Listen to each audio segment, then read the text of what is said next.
Growing up as Amelia Torres's daughter wasn't easy. Every decision I made, every step I took was scrutinized under the harsh, unblinking gaze of my family. My father, Enrique Torres, the CEO of Torres Innovations, had my entire life planned out before I could even tie my shoes. "Amelia, my dear," he would say, adjusting his tailored navy suit. "A Torres always rises to the top. Never settle for less than excellence." Our penthouse in downtown Mexico City stood as a constant reminder of that philosophy. 15 floors of glass and steel looking down on the city below. It screamed wealth, power, and influence. But for me, it felt more like a prison than a home. By the time I turned 26, I had followed my father's blueprint to perfection. Ivy League graduate, rising star in Torres Innovations, and engaged to Diego Medina, heir to Medina Enterprises, and my father's handpicked choice for my future husband. But there was a problem, a very big problem. I was in love with someone else. I met Leo Rivera on a rainy Thursday afternoon when my luxury car broke down on my way to the office. He was the mechanic who came to my rescue, arriving in a weather-beaten truck with a smile that made my heart race. "Looks like your timing belt's gone," he said, wiping his hands on his faded overalls. "I can fix it, but it'll take a couple of hours." Something about his easy smile and the way he spoke to me like I was just another person, not a high society princess, made me decide to wait in his shop rather than call my driver. That decision changed everything. Over cups of horrendous convenience store coffee, I learned that Leo wasn't just a mechanic. He had put himself through engineering school and graduated at the top of his class. Instead of taking a high-paying corporate job, he chose to build his own business. "Money's great, but it doesn't give you purpose," he told me, his eyes bright with passion. "I do what I love, and that's all that matters." Those words hit me like a thunderbolt. For the first time in my life, someone said something that resonated with my own soul. Someone understood that there was more to life than following the script laid out by my family. We spent the next several weeks together, sneaking away to small cafes, taking walks along the quiet streets of the city, and talking about everything. Leo never asked me about my family's wealth or my future. He never tried to impress me with anything beyond himself. I had found peace in his world, a world of simplicity and authenticity. But as the days passed, the conflict within me grew. My family, particularly my father, had made it clear that I was meant to follow their path: marriage to Diego, a position of power in the company, and living up to the Torres name. I couldn't let go of Leo, though. I was hopelessly in love with him, but how could I choose him over the life I had been groomed for? Then came the night of our annual charity gala. The event was hosted at our penthouse, and it was nothing short of extravagant. Diego gave a speech about corporate mergers to a room full of socialites, and my father paraded me around like a trophy. "Amelia will be taking over the Latin American operations after the wedding," he proudly announced. The suffocating weight of my father's expectations was too much. I had to get away. I excused myself from the event and ran out into the garden, my hands trembling as I called Leo. "I can't do this anymore," I whispered into the phone, tears slipping down my face. "I can't marry Diego. I can't live the life they want me to live." Leo's voice was calm, steady. "Then don't. Be who you are, Amelia." That's who I fell in love with. That night, I realized the life I had been living wasn't mine at all. I needed to find my own path, even if it meant walking away from everything I had known. If you've ever felt trapped in someone else's expectations, leave a comment and tell us how you broke free. Make sure to like and subscribe to this channel to hear more empowering stories like this one. Let's support each other on the journey to living authentically.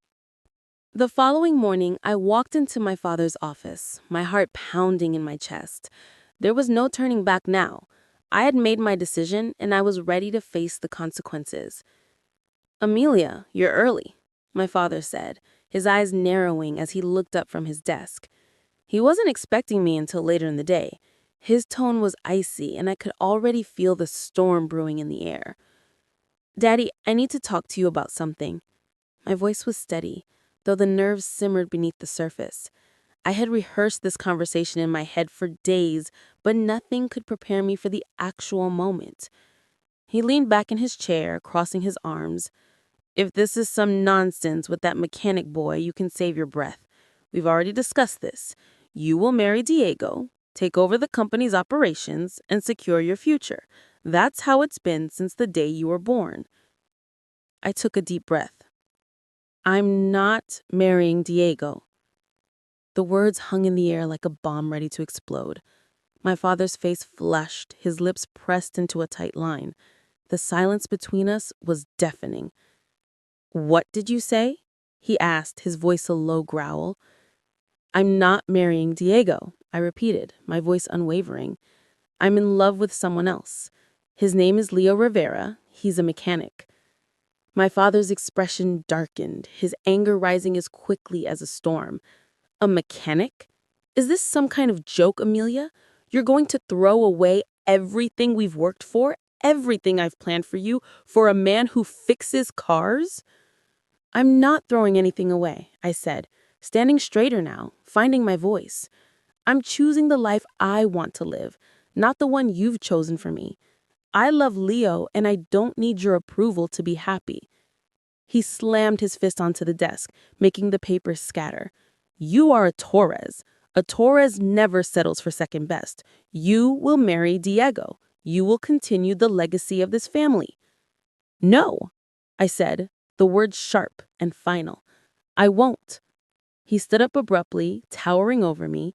"You're making a mistake, Amelia. You'll regret this for the rest of your life. If you think you can walk away from this family and everything we've built, you are wrong." I swallowed the lump in my throat. "I won't regret it, Daddy. This is my life, not yours." There was a long silence. The weight of my words hung in the air. My father stared at me, his face purple with fury. Then, as if a switch had been flipped, he turned on his heel, his expensive leather shoes clicking against the floor without another word. I stood there for a moment, the adrenaline still coursing through me, and then I collapsed into the chair. My mother's voice echoed in my mind, her soft pleas for me to reconsider. "Amelia, darling, you don't know what you're doing." But I did. I knew exactly what I was doing.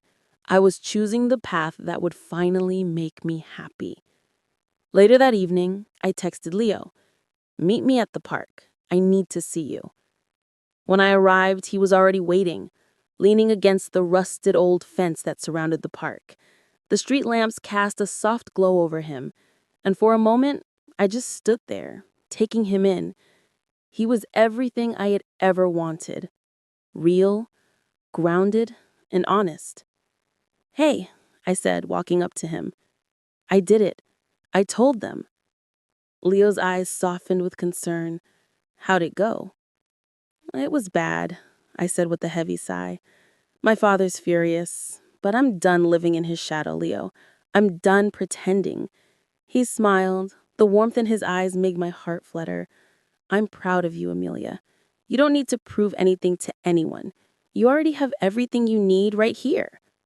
I reached out, taking his hand. The touch of his calloused hands, the man who had shown me what real love was, grounded me in a way I had never felt before. Leo pulled me into his arms, and I felt like I had found my place in the world, for the first time in a long time. "You have me, always." The next few weeks were a blur of emotions. I moved out of my family's penthouse and into Leo's modest apartment. It wasn't much, one bedroom, a small kitchen, and a cramped living room. But it was ours. Every inch of that space, from the chipped walls to the secondhand furniture, felt like home. I threw myself into my new job, working as a junior consultant at a small tech firm, while Leo continued his work at his garage, now expanding it into a chain of auto repair shops. The days were long, the hours exhausting, but for the first time, I felt alive. I felt free. But my family didn't stop trying to bring me back into their world. My father froze my accounts, canceled my credit cards, and even attempted to get me fired from my job. My mother sent countless texts begging me to come back home, to reconsider. Every time they tried to push me, I pushed back harder. Leo and I grew closer, our bond becoming unshakable. I knew I had made the right decision, even if it meant living a life that was far from the glittering one my parents had envisioned for me. Life continued in its quiet, rebellious rhythm, and every day with Leo felt like a triumph. But as the weeks passed, something unexpected happened. The world I had left behind, the world of wealth, status, and control, wasn't done with me yet, and I wasn't done with it either. One afternoon, just as the sun began to set, Leo and I were at his garage when I received an unexpected message. It was a text from my mother. "Your father and I want to speak with you. Please, Amelia, come home. We're sorry for everything." I showed Leo the message, my fingers trembling slightly. The wound that had been opened so recently felt fresh again. But this time, I wasn't afraid. I had found a strength I never knew I had, and this was my moment to prove it. "Do you think I should go?" I asked, looking up at Leo. He placed a hand on my shoulder, his eyes steady. "Only you can decide, Amelia. But remember, you're not going back there to apologize for choosing yourself. You're going to show them who you've become." It felt like a challenge, one that I wasn't sure I was ready for. But I knew deep down that it wasn't just for me. It was for Leo too. He had stood by me through everything, and now I had to stand for what we had built together. That night, I arrived at my parents' mansion, a place that once felt like home but now seemed like a distant memory. My mother met me at the door, her face softened with remorse. "Amelia," she said quietly, tears welling in her eyes. "We were wrong. We just didn't understand what you were doing, but now we see that you're happy. We want to be a part of that." I stepped inside, my heart heavy, but my mind clear. I had already made my peace with the life I had chosen. "It's not enough to just understand, Mom. You can't take back the hurt you caused. But if you want to be part of my life, you'll have to accept me for who I am, and accept Leo too." Her expression faltered for a moment, but she nodded. "We'll try, Amelia, we'll try." The next day, I received another surprise, a call from my father's office. "You're not going to believe this," my father's voice came through the phone, sounding oddly calm. "We've been talking, and after reviewing some of our projects, we've realized that your husband might be more of an asset than we thought." I didn't know whether to laugh or cry. It seemed my father was finally beginning to see what I had always known. Leo wasn't just some mechanic. He was a force of nature, someone who was changing the game in ways they couldn't have imagined. And he wasn't done yet. "Maybe we should talk business," my father continued, his tone now tinged with grudging respect. "We could have something mutually beneficial with Mitchell Innovations. What do you think?" It was as if the final pieces of my life had come together. Leo, the love of my life, the man who believed in me when no one else did, was now being recognized for the genius he was. And for once, my father saw it too. But I wasn't interested in playing games or following their rules. "You want to talk business, Dad?" I said, my voice firm. "Let's do it on my terms. I'm no longer the daughter who needs approval. I'm a partner now. You'll meet Leo as an equal or not at all." The conversation ended there, and with it, my need for validation from anyone, especially my father. I had created my own path, one that didn't require their approval to be successful. The months that followed were a whirlwind of new beginnings. Leo and I moved into a modest but cozy house, far from the cold, empty mansion I once called home. We made it ours together, a space that represented everything we had worked for. I joined Mitchell Innovations as the head of their charitable foundation, pouring resources into young entrepreneurs who had the same drive Leo once had. And Leo continued to work at his original garage, mentoring underprivileged youth in mechanical skills. But what struck me most was that despite our new life, we never lost the essence of who we were. Two people who had fought for each other and for a future outside of the world we were born into. One afternoon, as we drove past our old penthouse, Leo reached out and grabbed my hand. He looked over at me, his smile as bright as it had been when we first met in that garage. You know, I still look at you the same way I did when we were just two people. No money, no expectations, just love. And I realized then that it didn't matter where we came from, what our last names were, or how much money we had. All that mattered was that we had each other.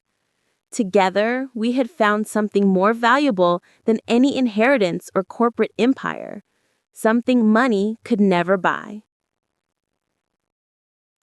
If you've ever had to fight for the life you truly wanted, if you've ever had to step out of the shadows and into the light, share your thoughts with us. Like this video, subscribe to our channel, and share it with anyone who needs to hear this story.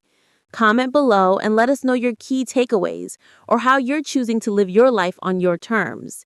We're here to support each other, and together we'll find the courage to live authentically.